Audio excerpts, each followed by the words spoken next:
durante tantos años te entrevisté en este mismo lugar hablando de economía y nunca te imaginé como candidato. Bueno, yo tampoco me lo imaginé. Esto es obra de... ¿Qué quilombo te metiste? Del orden espontáneo. Bueno, me empujaron también en parte, ¿no? Yo esto lo expliqué. Yo me acuerdo cuando se lanzó José Luis Espert a la carrera presidencial, hicimos una fiesta de fin de año en New York City y vino Alberto Venegas Lynch, hijo, nuestro máximo referente de todos los tiempos del liberalismo, y me dijo, usted no se va a meter en esto, lo necesitamos en la batalla cultural. Le dije, profe, no se haga drama, ¿no? O sea, esto no puede pasar. Lo dijiste muchas veces a mí también, te digo. Claro, exacto. Y bueno, el avance de la censura durante este gobierno en el inicio, donde Leandro Santoro, digamos, se paseaba por los medios pidiendo que se me censure, me hizo replantear... Bueno, mucho no funcionó eso, digo. Bueno, está bien, pero no es que no lo intentó, pero lo intentó, le salió mal. Bueno, este gobierno intentó un montón de cosas y le salieron todos mal, ¿no? Pero en ese sentido, o sea, afortunadamente para el mundo los socialistas son súper ineficientes, porque si no, en lugar de matar 150 millones de seres humanos, hubiera matado 300, qué sé yo. Pero al margen de eso, a lo que voy es que en esa situación yo creí que la batalla cultural estaba saturada, estaba en riesgo y que me parecía que la única forma de continuar dando la batalla... Era saltar del panelismo a la política. Claro, exacto, para que de ese modo uno, al disputar el poder directo... ¿Se puede saltar la política sin experiencia de gestión? Vos no la tenés. A ver, digo, primero yo te diría que ahí hay una falacia, porque siempre alguna vez la tenés que hacer la primera vez. Sí, es verdad. Si no, digo, es un círculo vicioso en el cual no podrías arrancar nunca y te tendrías que quedar eternamente con las mismas generaciones de por vida. Y la verdad digo que como la vida es finito, eso sería un problema. Primer punto. Segundo punto es, la realidad es que hace 100 años que venimos haciendo lo mismo, y de ser el país más rico del mundo somos 140. Tenemos 45% de pobres, 10% de indigentes. A ver, para entender el número de indigencia, ¿no? Lo loco de lo que estamos, pensar que Argentina produce alimentos para 400 millones de seres humanos. La presión fiscal en el campo es del 70%. Es decir, que el Estado se lleva el alimento de 280 millones de seres humanos y en Argentina hay 5 millones de personas que no le alcanza para comer. ¿Está claro que hay un problema? Es decir, vos tenés un problema de decadencia secular en Argentina. Y la realidad es que, digamos, el socialismo de malos modales o de buenos modales nunca funciona, porque el problema no es el chef, el problema es la receta. Entonces, vos no podés hacer nada distinto con los mismos de siempre. Es decir, una Argentina distinta es imposible con los mismos de siempre. Vos no podés creer que haciendo lo mismo vas a tener resultados distintos. Pero estás en un sistema democrático, donde vos vas a necesitar mayorías parlamentarias, pero de vuelta, senadores... A ver, ¿y yo de dónde estoy metido? Sí. ¿No estoy yendo a elecciones? Está bien, pero bueno, por más que te vaya muy bien, no vas a tener un senador. Ok, ¿y qué es lo que me quieres decir? ¿Que tengo que transar con los chorros? No, que va a ser muy difícil. ¿Que tengo que transar con los delincuentes? Como, suponete que ganaras, no sé, que entraras en la primera vuelta y ganaras la segunda vuelta. ¿Cómo gobernás? ¿Gobernás por DNU? ¿Cómo haces? Nosotros vamos a enviar las leyes al Congreso. Y si hay reformas, hacia algunas pueden salir, otras no. Si nosotros creemos que algunas de esas reformas son fundamentales e imprescindibles para el desempeño positivo del país, lo que haremos lo someteremos a digamos, en realidad un referéndum.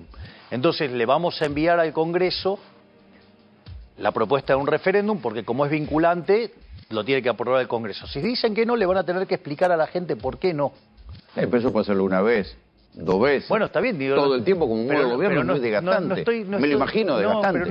Pero yo no dije que fuera un modo de gobierno, dije que es una forma de plantear las reformas que son para nosotros fundamentales. Ejemplo, para nosotros la reforma que termina con la eliminación del Banco Central es fundamental. Es decir, Argentina ha demostrado que es incapaz de tener moneda. Al margen de que, lo voy a poner así, para que tengas en claro la calificación de lo que es una moneda. Yo tengo una pregunta, una moneda que durante el siglo XXI, sí, lo que va del siglo XXI, tuvo 100% de inflación, o sea que perdió la mitad de su valor. La pregunta es, ¿esa es una buena o es una mala moneda? No, para. ¿Es una mala moneda? Sí. Bueno, eso es el dólar. Entonces, hay bancos centrales malos, llámese la Reserva Federal, hay bancos centrales muy malos, hay espantosos y está el Banco Central de la República Argentina, que es una inmundicia. ¿Sí? Es un mecanismo por el cual los políticos le roban a los argentinos cerca de 25.000 millones de dólares por año. Entonces la pregunta es por qué, digamos, sostener... Entonces esa reforma es una reforma donde nosotros estamos dispuestos a dar un debate profundo y estamos dispuestos a dejar expuesto a todos los políticos como ladrones. Nosotros no tenemos ningún problema. Es decir, acá no es solamente que vos sepas lo que tenés que hacer. O sea, yo sé lo que hay que hacer, sé cómo se hace y además tengo la convicción. Y te puedo asegurar que lo más importante de todo es tener la convicción. Porque si vos no sabés lo que querés, no sabés lo que encontrás y si no tenés las agallas para hacerlo, estás en problemas. El corazón, por lo que todos hemos leído, es la dolarización. Pero muchos dicen, che, es una de las partes. Hay un problema.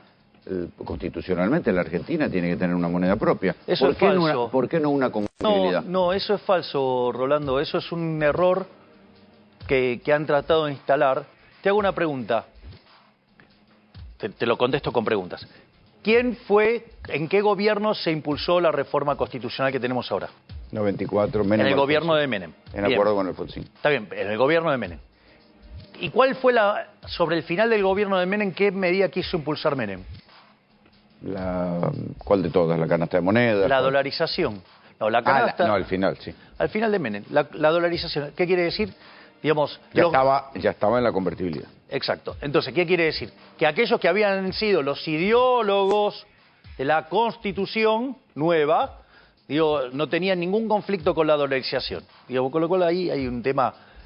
y además, no es cierto que la Constitución te prohíba tener otra moneda, y no solo eso, sino que además el peso no ha cumplido la idea de... Sí, de resguardo de valor. De reserva de valor. Por lo tanto, o sea... ¿A cuánto el dólar? El dólar siempre al de mercado. Si vos quisieras dolarizar hoy, la dolarización siempre es al de mercado. El dólar de mercado hoy es 550 pesos. Entonces dolarizás a 550 pesos. Esa mentira que tratan de infundir con terror algunos mentirosos seriales, es cuando... Viste que hay un chanta que dice, no, es una cuenta fácil. Y en un caso le da 3.000, en otro dale 4.000. O sea, si fuera una cuenta fácil no tenés dos números, te tiene que dar uno solo. Pero al margen de eso, digamos, o sea, no hay que dejarlos mentir así a los políticos. Si el dólar fuera de conversión se fuera de 3.000, de 4.000, de 5.000 o de 10.000, el que vos quieras, la pregunta es que los agentes son estúpidos, que digamos está a 550 cuando debería valer otra cosa. Es decir, ni siquiera entienden lo que es el mercado. O sea, siempre la dolarización vos la haces al tipo de cambio de mercado. Si no, no tiene sentido, si no es una locura. ¿Y dónde sacas las reservas para dolarizar? Mira, primero tenés que tener claro cuánto cuesta el pasivo del Banco Central. El pasivo del Banco Central... Es infinito a esta altura. No es infinito. O sea, esto es muy interesante, ¿eh? Cuando vos tomás la base monetaria, que son los billetes con los que nos movemos, y las LELIQs, que son los pasivos monetarios remunerados del Banco Central, ese número oscila entre 30.000 y 40.000 millones de dólares, depende del momento. Ejemplo, el día que renunció Batakis estaba más cerca de los 30.000 millones de dólares. Hay momentos en los cuales el dólar se plancha y la inflación le gana y está más cerca de 40.000 millones de dólares. Vamos por el peor de los casos, que fueran 40.000 millones de dólares. 10.000 de base y 30.000 de LELIQs. Entonces vos para cerrar el Banco Central necesitarías entonces eliminar esos pasivos por 40.000 millones de dólares. ¿Cuánto te das un bono? Pará. Vamos por parte. Vos, por ejemplo, la base monetaria, que son 10.000 millones de dólares, vos lo podrías rescatar con los dólares que tiene el Banco Central. Cuando vos... A ver, hay muchos economistas, yo no sé si lo hacen por torpeza, por deshonestidad intelectual, por brutos. Cuando vos haces el cálculo de reservas internacionales netas, ese cálculo es el que utiliza el Fondo Monetario Internacional para chequear la consistencia del programa. ¿Sí? Donde te pone metas en términos de agregados monetarios, te pone metas en términos fiscales y te pone una meta de reservas, ¿para qué? Netas, para chequear la consistencia del programa. En ese contexto es que se hace ese cómputo, pero si vos querés liquidar el Banco Central, vos tendrías que ver cuántos dólares de verdad tenés. Los dólares de verdad que vos tenés es lo que tenés en oro, lo que tenés en DEX, lo que tenés en el Banco de Basilea, lo que tenés en Cedesa. Cuando vos haces la cuenta tenés como 10.000 palos verdes. Es decir, que vos tendrías los dólares cash para rescatar los pesos que están circulando, por decirlo de alguna manera. Eso por un lado. ¿Y si dejas de emitir, qué pasa? Pará, vamos por parte. Y después lo otro que pasa es... Acá no puedes emitir más porque te quedas sin maquinita. Y nunca está más la posibilidad de hacerlo. Por lo tanto, o sea, ¿no provoca una recesión eso? No, eso es falso. Ahora vamos por parte. Ahora tenés que rescatar las LELIQs. Te cuento que el Banco Central en títulos públicos tiene 90.000 millones de dólares. Que a mercado es un tercio, o sea, son 30.000. Sí. Con esos títulos vos podrías rescatar las LELIQs. Esto es muy importante porque para el que lo haga es un negocio fenomenal. Porque ¿qué es lo que pasa? ¿Cuál crees que es el riesgo más importante que tiene Argentina? El riesgo moneda. El riesgo moneda, habla con cualquier inversor internacional, sí, claro. El riesgo moneda es el riesgo más grande. Entonces, una de las cosas que va a pasar cuando vos dolarizás, no hay más riesgo moneda, porque ya no podés devaluar más, porque ya quedaste en otra moneda. ¿Qué quiere decir esto? Que esa compresión de riesgo va a hacer que aquellos que hayan entrado a esta transacción van a tener una ganancia de capital enorme. Y eso es lo que están viendo. Por eso nosotros, en esta variante, nosotros ya conseguimos la forma para hacer la dolarización. Tenemos el memorando de entendimiento, tenemos todo. Lo que pasa es que hay una solución superadora, que es la de Emilio Campo, que permite que la ganancia de capital se la quede el Estado Nacional y además te permite bajar la deuda neta, de mano menor. Pero fíjate esto, porque además... Cuando vos estabilices la recomposición de precios relativos, te va a hacer rebotar la economía. En ese rebote, además, como a vos te mejoran los números fiscales, ¿qué es lo que vas a tener? Una mejora del riesgo de contraparte. Es decir, vas a tener todavía menos riesgo país. Con lo cual, se te da una situación de una baja... acceso al crédito. Exacto, y eso te va a permitir un boom de un rebote de la economía muy fuerte. Por lo tanto, en ese sentido, digo, lo que vos vas a tener... Te había preguntado, ¿puedes dejar de emitir? Sí, claro. Con esto dejas de emitir. Macri también dejó de emitir y se metió en una bruta recesión. No dejó. Pero es que el problema no radica en la emisión. Es decir, porque entonces si la fuente de la prosperidad fuera emitir dinero, entonces emití dinero y entonces, o sea, vamos a terminar con la pobreza emitiendo dinero. No es binario, digo, no creo que no es binario. Pero... No, pero en realidad el punto tiene que ver con la cantidad de dinero dentro de la economía, como cualquier bien. ¿A vos se te ocurre preguntarte cuánto es la cantidad óptima de rabanitos en la economía? Digo, eso de la cantidad óptima de dinero es una estupidez. Es decir, la cantidad de dinero en la economía está determinado por el funcionamiento de la economía. Por el funcionamiento de la economía. Vos fíjate que yo te dije algo muy contundente en estos términos respecto al pasivo del Banco Central. Te dije, oscila entre 30.000 y 40.000 millones de dólares.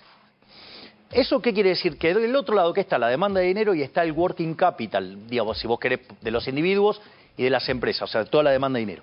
Y eso es lo que determina el tamaño del pasivo del Banco Central, que obviamente que en peso fluctúa, pero en dólares es una cosa granítica. ¿Por qué? Porque en el fondo la demanda de dinero depende de las preferencias, depende de la tecnología y de las dotaciones, o sea, como cualquier bien de la economía. Pero, dame un segundo, porque esto es importante.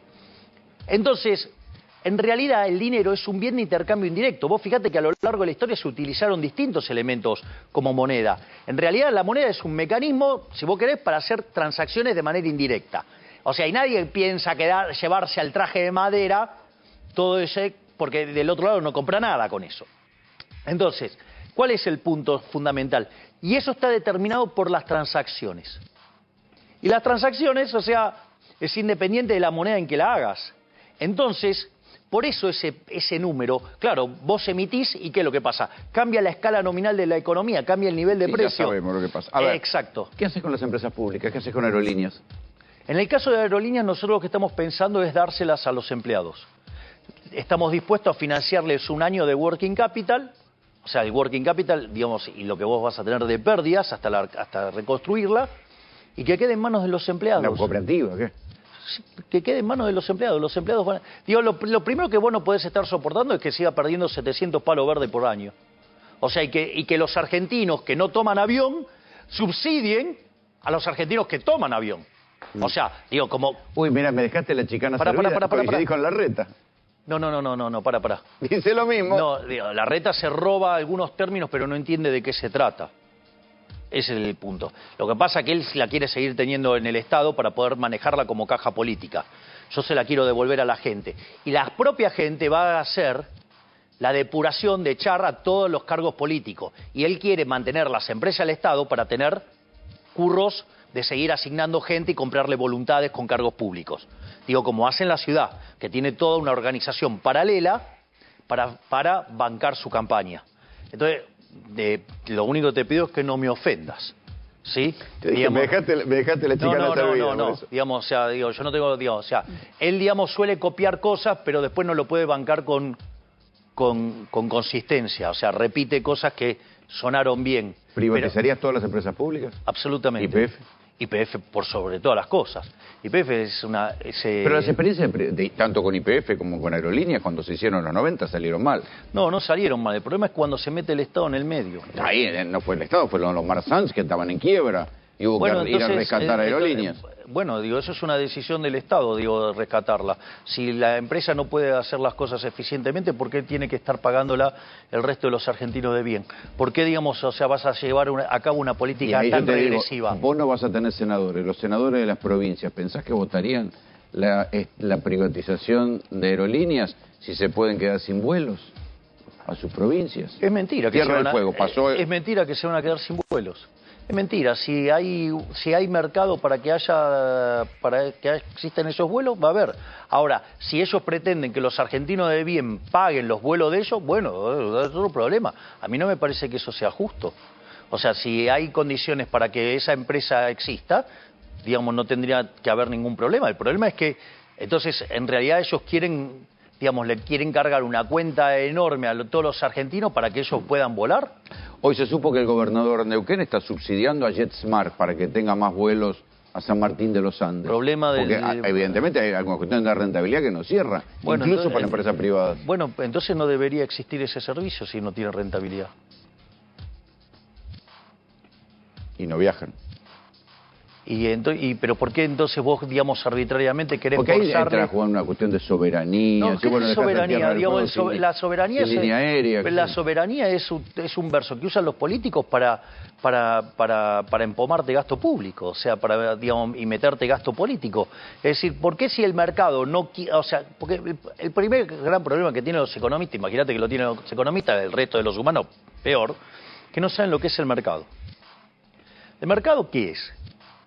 El mercado es un proceso de cooperación social donde se intercambian voluntariamente derecho a propiedad. Por lo tanto, lo primero que hay que darse cuenta es que no existe el fallo de mercado, no existe como tal cosa. Por lo tanto, todos los fundamentos de la regulación, de intromisión del Estado, todo eso es todo mentira. Al margen de eso, lo que estamos diciendo es que voluntariamente, por los acuerdos entre las partes, ese bien no debería existir. Entonces, ¿por qué alguien desde la poltrona tiene que exigir por la fuerza que eso exista y para eso le tiene que robar el dinero al resto de la gente para financiar? Lo pienso solo para encontrar una solución a un problema. No, es que eso no es... Digo, bueno, está bien, pero digamos, la solución es peor que el problema. Es decir, la corrección, decía Friedman, la corrección por parte del Estado de los supuestos fallos del mercado, suponiendo que existiera tal cosa como los fallos del mercado, que desde mi punto de vista no existen, pero si existieran, la corrección del Estado siempre es peor todavía. Por lo tanto, ¿para qué lo quiero? ¿Qué harías con los planes sociales? Mira, justo, de hecho, vine con nuestra y hay dos, responsable universal por hijo con nuestra responsable de capital humano. Nosotros lo que creemos es que los beneficiarios de los planes sociales son víctimas del sistema. Y por lo tanto ellos no son los que tienen que pagar las consecuencias y los costos del ajuste. El ajuste tiene que caer sobre la política, no sobre las víctimas del sistema. O sea, por más que ajuste la política, ¿alcanza para ahorrar? Sí, claro, obvio. ¿O es un gasto menor respecto al déficit? No, eso es una... Porque también tenés subsidios a sectores empresarios. Ahora yo te digo cómo se hace el ajuste. Lo que quiero que quede claro es que nuestro ajuste no tiene consecuencias sobre el sector privado ni sobre los vulnerables. Las consecuencias va a ser sobre los políticos chorros, sobre los empresarios prebendarios, sobre los sindicalistas que entregan a los trabajadores, ¿sí?, sobre los medios de comunicación que viven de la pauta, ¿sí?, y de los sobres, y por ejemplo, los profesionales mentirosos, chantas, ¿sí? Lo que yo llamo los econochantas, por ejemplo, que trabajan para políticos y utilizan y prostituyen a la teoría económica para justificar aberraciones. En ese contexto sí se puede hacer ajustes sin que lo pague la gente de bien. Vos, por ejemplo, podés eliminar la obra pública de Cuajo, yendo a un sistema de iniciativa privada a la chilena. Yo sé que al presidente de la Cámara Argentina de la Corrupción eso lo pone como loco. Es decir... Macri intentó la PPP, la propiedad pública participada, y no funcionó. Pero es que yo avisé que ese sistema no funcionaba. Yo dije que había que ir al sistema de iniciativa privada de la chilena, que era un mecanismo superior.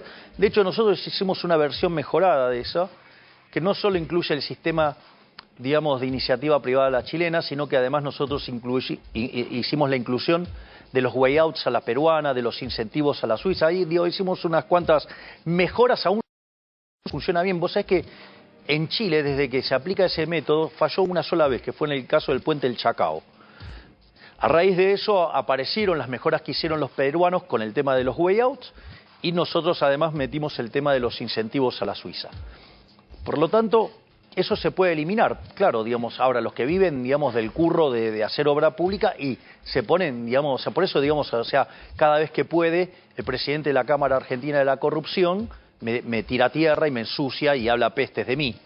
Y se pone de acuerdo con periodistas para mentir sobre lo que pasa en mis presentaciones. Pero bueno, estás tocando... ¿Estás un poco conspirativo? No. ¿Conspiranoico? Si querés lo chequeamos. O sea, cada una de las cosas que yo te digo las puedo validar a la perfección. Otra cosa que nosotros queremos eliminar... Perdón, no puedo evitar preguntarte esto. ¿Hablas con tus perros? Todo el mundo que ama a sus perros habla con sus perros. Porque digo, salió un libro donde cuenta que vos hablas con tus perros muertos. Que escriban lo que quieran de mí. Que escriban lo que quieran. Yo, digamos, estoy acá para venir y poner de pie la Argentina, así que digan lo que quieran.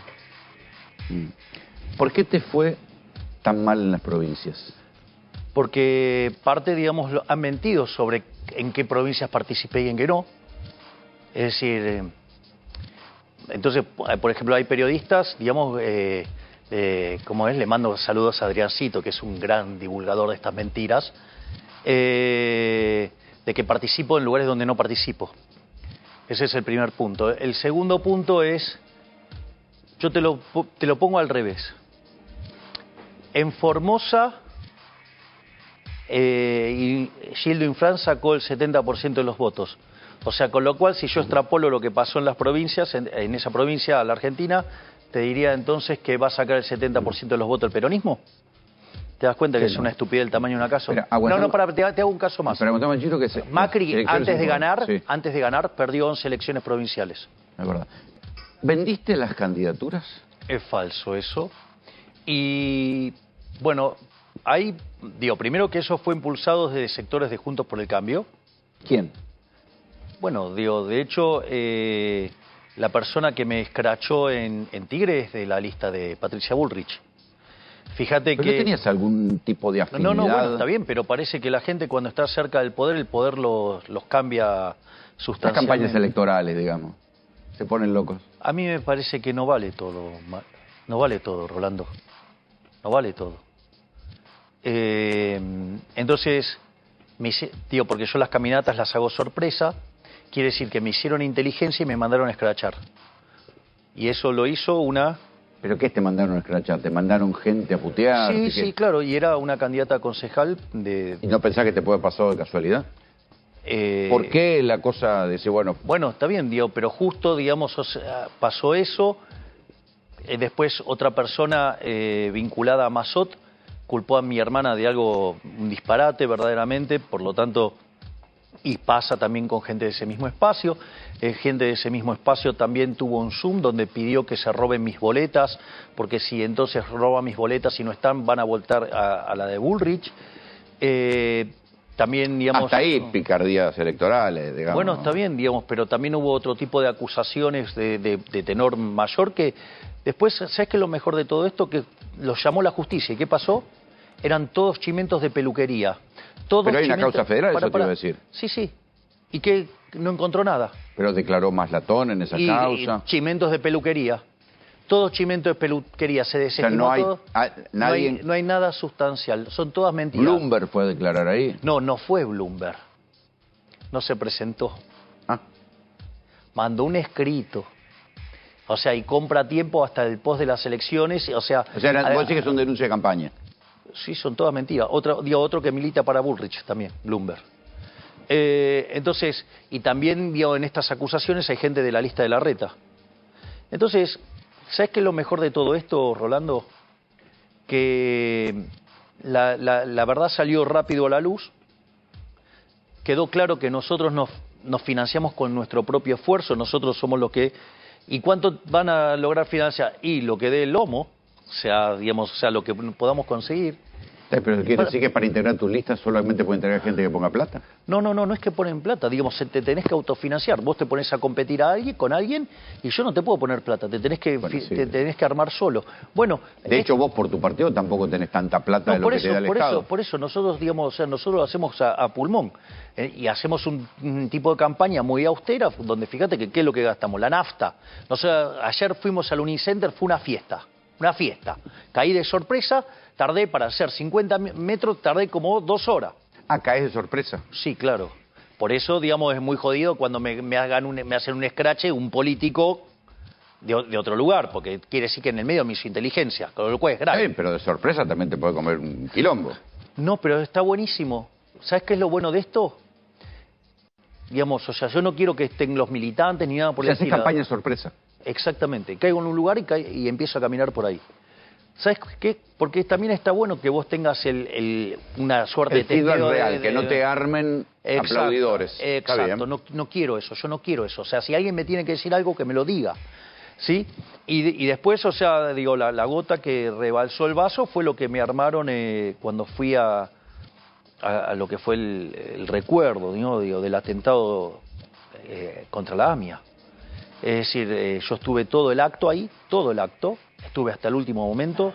De hecho, cuando terminé, saludé a muchas personas que conozco y con las circuló que te habían abucheado. Bueno, entonces inventaron que me abuchearon, que me tiraron huevos, que me silbaron, que me escupieron, que me insultaron y que me tuve que ir con mis custodios antes de tiempo porque, me querían linchar. Son todas mentiras.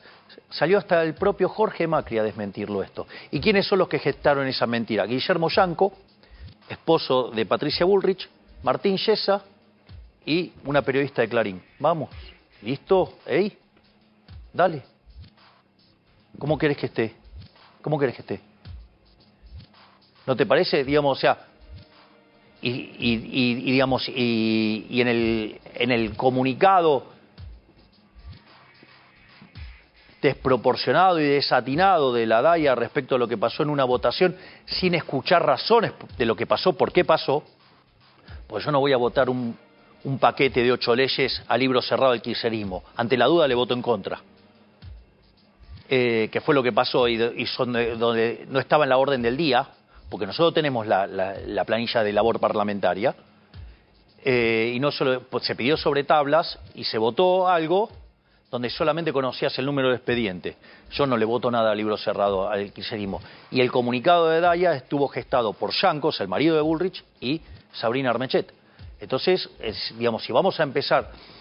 Entonces, eso fue, lo que tuvo que ver con lo de la AMIA, o sea, encima a caballo de lo que había pasado con la DAIA.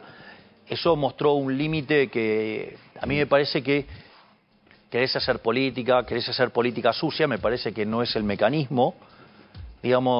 Está mal hacer eso y mucho menos con alguien que siempre tuvo una actitud tan positiva para con tu espacio y que en una desesperación para poder ganar la interna empieces a ensuciar a otra persona que, la verdad, yo hago una pregunta a esos periodistas que tanto les gusta, ahora que se quedó claro que me estuvieron ensuciando, ¿por qué no piden perdón? Y no solo que piden perdón, ¿por qué no se ponen a investigar el rol de Edgardo Sensón, de Augusto Larreta y todos los que se dedican a hacer esa campaña? ¿Por qué no se fijan en el tema de la pauta oficial como se usa como un mecanismo para hacer campaña política?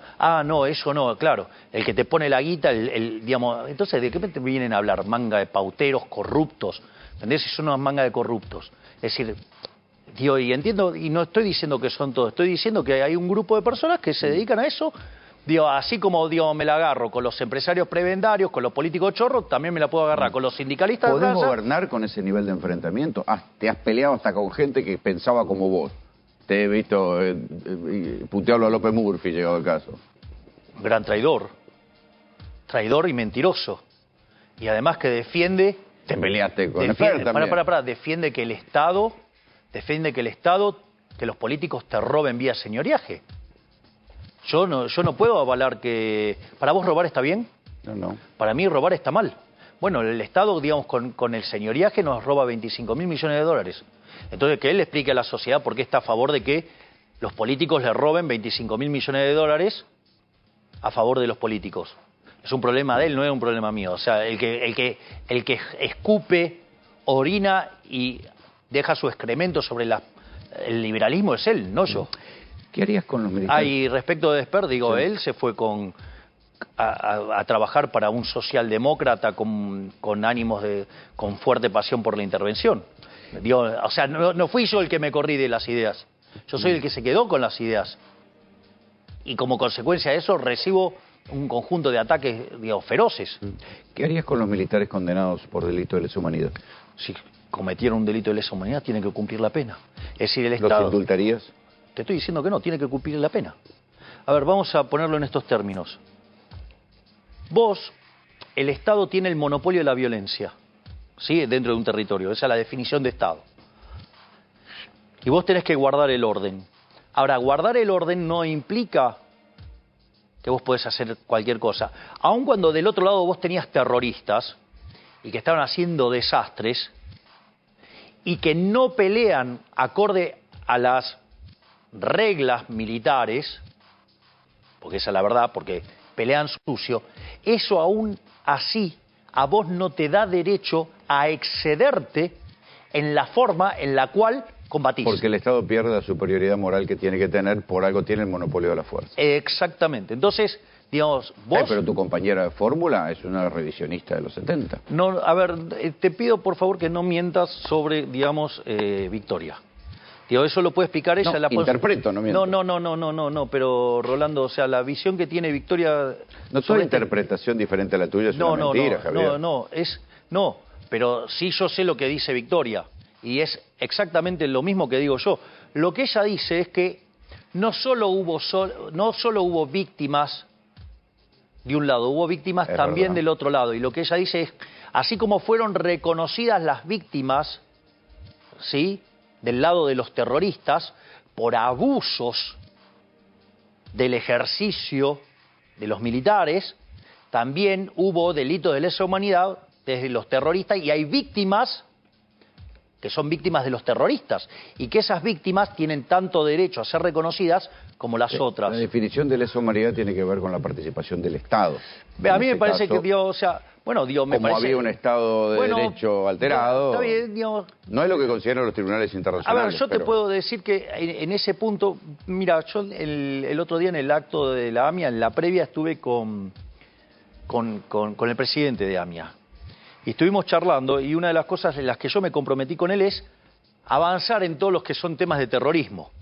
Es decir, es cierto que hay un vacío y hay un hueco ahí que no está bien resuelto y que hay que trabajar. Y yo propuse, no solo que fui el único precandidato a presidente que estuvo presente, ¿sí?, y que soy el único que tiene un compromiso cierto con la comunidad, sino que además, digamos, tengo el compromiso de trabajar en esos temas también. O sea, no es que, de vuelta, yo entiendo, digamos, los errores que ocurrieron, o sea, y entonces, acorde a las reglas que tenía en ese momento, se juzga. En el caso de AMIA hubo encubrimiento, no errores. Además, en el caso, ahí hay autores materiales, autores intelectuales, encubrimiento, hay encubrimiento, hay Estado, te diría. Hay cómplice. Bueno, entonces, imagínate.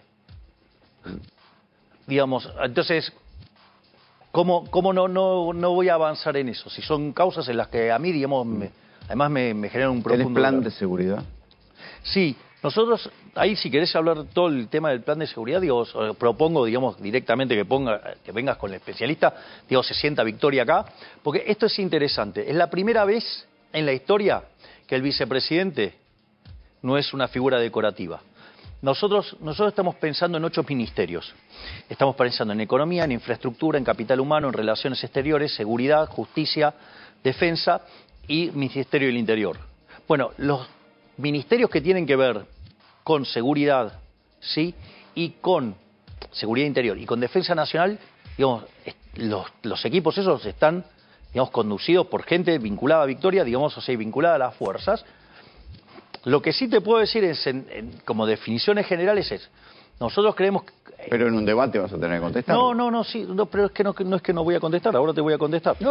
O sea, digo, lo que digo es, si vos querés ir al detalle, digo, tenés que ir con Victoria. Si querés, digo, yo te voy a dar las grandes definiciones. Lo que pasa es que a diferencia de otros, cuando yo doy grandes definiciones, reconozco que son grandes definiciones y no que, digamos, o sea, abajo hay aire, por decirlo de alguna manera, humo. O coach. O coach. Es muy buena, esa me gustó. No me la robes. Estaba pensando en robártela. Estaba pensando en plagiártela. Entonces, vamos a... Plagio raro, porque yo diría, como dice Rolando Graña. No. Digamos, pero bueno... Está bien, llévatela, ya está. No, pero vos fíjate, nosotros en lo que tiene que ver con estos temas, nosotros creemos que hay que hacer una reforma de la Ley de Seguridad Interior, hay que hacer una reforma de la Ley Nacional, hay que hacer una reforma... ¿Militares en la inseguridad? No, pero esto es lo que quiero explicar. Después vos necesitas una reforma, digamos, del Código Penal Procesal, del sistema carcelario. Nosotros tenemos una nueva doctrina de seguridad que es el que las hace la paga, o sea, bien inspirada en la línea Gary Becker, Rudolf Giuliani, o sea, Gary Becker desde lo teórico, digamos, Rudolf Giuliani desde lo aplicado. Y hay un tema con el tema del rol que tienen las fuerzas de seguridad, por ejemplo, en especial el caso del ejército. Viste que piden el ejército. Cuidado con eso. Digo, porque por la Convención de Ginebra, un uniformado no le puede estar tirando a un no uniformado, aun cuando ese no uniformado sea un delincuente. Sí, pero Giuliani es la mano dura. Está bien, pero la mano dura, hay que ver a qué se llama mano dura. Digo, yo lo llamo... que se conoce como mano dura, después lo discutimos. Bueno, eso es otra cosa. Es decir, claro, digamos, si vos venís de una situación donde se invirtió la relación entre víctima y victimario y se considera que la víctima es el victimario y que el victimario es la víctima, bueno, tenemos un problema. Entonces, digo, ese es el vale todo y ya vemos, o sea, eso mismo que a Gary Becker le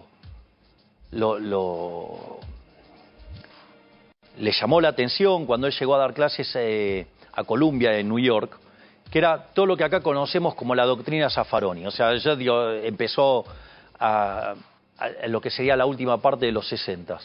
Y eso a Gary Becker le llamó la atención y dijo, mirá, si yo le empiezo a bajar el costo a los delincuentes, toda actividad que le aumentase el beneficio, ¿qué pasa? Se expande. Claro. Bueno, y es lo que pasó, digamos 20 años después, en New York era un infierno. Un cachito que me reclaman la pausa. Enseguida volvemos. Ya sé que no tenés plata para encuestas, pero algo de esto te enterás vos también. Definición del voto. Bueno, pero es que una de las cosas que nosotros estamos viendo de las elecciones provinciales es apatía por parte de la gente. Es decir, la gente no... Por algo hacen el desdoblamiento. ¿Sabes cuántos distritos se desdoblaron? Casi todos. 21 de 24. Y hay uno que fue para atrás, ¿no? Que es el caso de Entre Ríos. Pero 20 de 24. O sea, hay algo que evidentemente quieren parar. Hay unos niveles de ausencia muy grandes. Y está claro que la política no da respuestas. ¿Vos sos el voto bronca? Mira, nosotros... Yo lo que puedo decirte es, mira, una Argentina distinta es imposible con lo mismo de siempre. Es decir, entonces vos tenés que elegir entre los mismos de siempre, que son los que te trajeron a este nivel de miseria y que... Aunque sean de la oposición. Es que en el fondo son iguales. Ellos no cambian el modelo. Es una versión de buenos o malos modales, pero el modelo sigue siendo el mismo. Modelo Macri que vos has criticado y así nos conocimos. Bueno, digamos, el caso de lo que hay hoy adentro de Juntos por el Cambio, todavía más cercano a ese modelo decadente. Por lo tanto, digo, puede tener mejor o peores modales, digo, pero lo único que te van a traer la casta política es decadencia y pobreza, porque en realidad el principal problema que tiene Argentina es que la solución del problema está en manos del problema. Es decir, los mismos tipos que tienen que hacer las reformas, tienen que hacer un conjunto de reformas que van contra sus propios intereses. Por eso no las van a hacer. Entonces, vos tenés que decidir, o te quedás con los mismos de siempre y vas a ir a una situación hipermiserable, o vas por una opción que representa un verdadero cambio. Nosotros estamos proponiendo un cambio de 180 grados, Rolando. O sea, ¿por qué te crees que hay tanta resistencia? Porque justamente estamos, o sea, tocando todas cosas que son todos elementos que hacen al poder real. Ahora, la pregunta es, bueno, mirá en el despiole que te metiste. Sí, es cierto. Ahora, digo, para mí la desidia nunca fue una solución. O sea, digo, yo soy un tipo que le gusta ir y pelear. O sea, entonces, nosotros estamos dispuestos a dar esa pelea y, de vuelta, sobre todas las cosas tenemos la convicción. Nosotros estamos convencidos, además, de que si nosotros hacemos este cambio que nosotros proponemos, que es de 180 grados, Argentina en un rango de 35 a 50 años se convierte en una potencia mundial.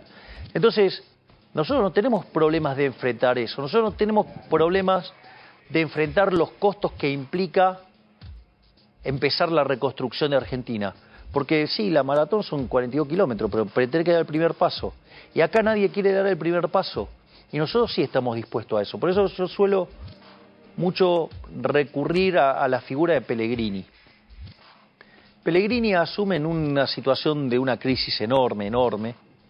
¿Y qué hace Pellegrini? Y hace todos los ajustes y pone todo en caja, y eso, digo, fue la base después de un despegue fenomenal que tuvo Argentina.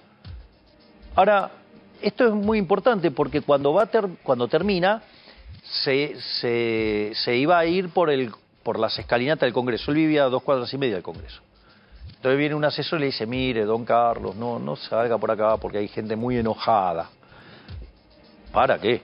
¿Para qué le van a decir algo así a Pellegrini? ¿Qué hizo? Se cerró el frac, se calzó la galera, agarró el bastón y se fue caminando por ahí. Salió por la escalinata como correspondía y hasta las 2 cuadras y media de la casa le dijeron de todo menos bonito. ¿Cómo lo recuerda la historia? Como el piloto de tormentas. Es decir, nosotros estamos dispuestos a hacer ese trabajo por la Argentina. Nosotros estamos dispuestos, digamos, a poner todo lo que hemos generado como capital político, si vos querés, para poner de pie la Argentina, aun cuando de corto plazo podría ser ingrata la respuesta. Gracias por venir. No, gracias a vos, Rolando. Gracias.